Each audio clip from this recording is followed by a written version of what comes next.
Hey, welcome to Q&A, where you ask your questions on faith and life, and I do my best to give an answer, a biblical perspective at least.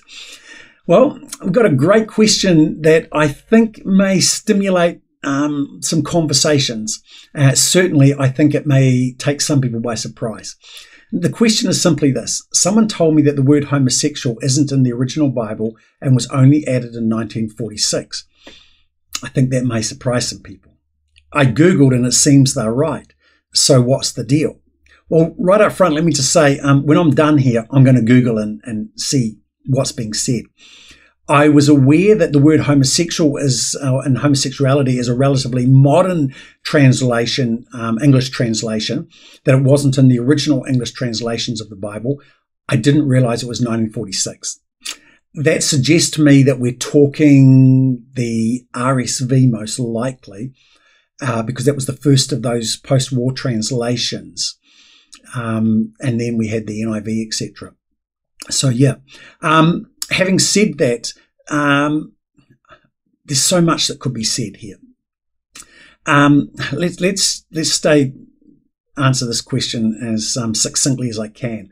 What's the deal? Well, I guess the deal is this, that the statement the word homosexual isn't in the Bible, I think, is a bit of a red herring. I'm guessing that they went on and said therefore, or they implied therefore.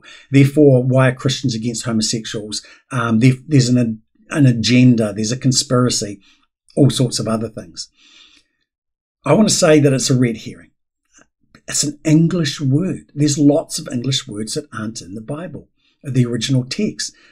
As Christians, we talk a lot about responsibility, about being responsible for ourselves, being responsible for others. We're our brother's keeper. We're responsible for creation. We're responsible for our prayer life, for our own emotional, spiritual well-being, and on it goes. We would talk about our biblical responsibilities, and yet the word responsible or responsibility never appears in the scriptures. It's not there. The word responsible or responsibility is apart from being a relatively modern English word, I think it came out around about the 13th century. It's not a transliteration of some Greek or Hebrew word. And yet we would say these are very real, accurate biblical terms. The Bible does talk about our responsibilities. It does talk about being responsible for certain things. And I simply use that to illustrate, therefore, we shouldn't get bent out of shape when we read a word that's come into usage in more recent times and therefore jump to conclusions that there's a conspiracy or something else. I think that a better response would be to say, when did it start being used, but to say, does it accurately capture and translate the word and the meaning of the Greek or the Hebrew word in question? Pardon me. And so I guess to answer that, you've got to go to the passages that talk about that. And the easiest one, or the most obvious one to go to, would be 1 Corinthians chapter 6, verses 9 to 11. Let me bring it up here. And I say that simply because that's where most people begin their discussions. Most conversations I've had with people who want to argue that homosexuality is not in the Bible, or God's down with homosexuality, it's not a problem.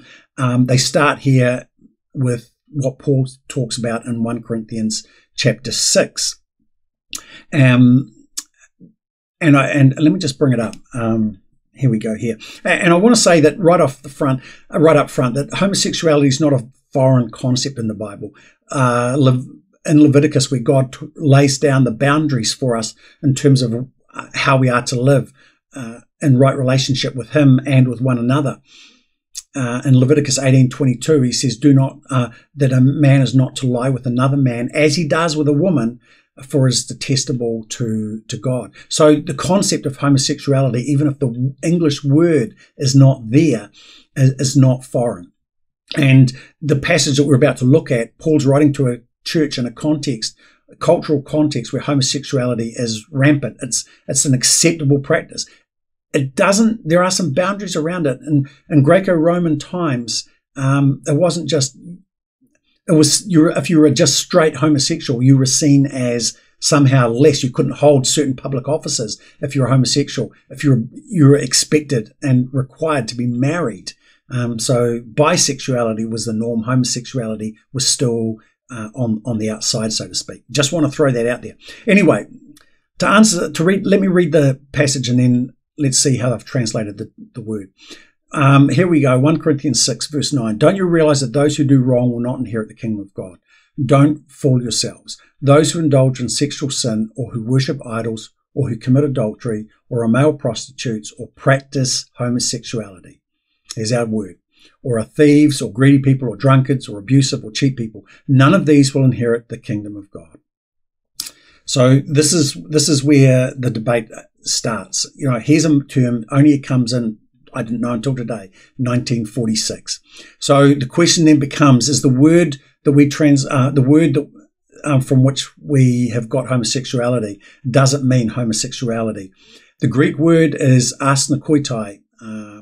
It's a compound word. I have heard people say it doesn't mean homosexuality. It actually means has to do with pedophilia, that type of thing, man-child relationships.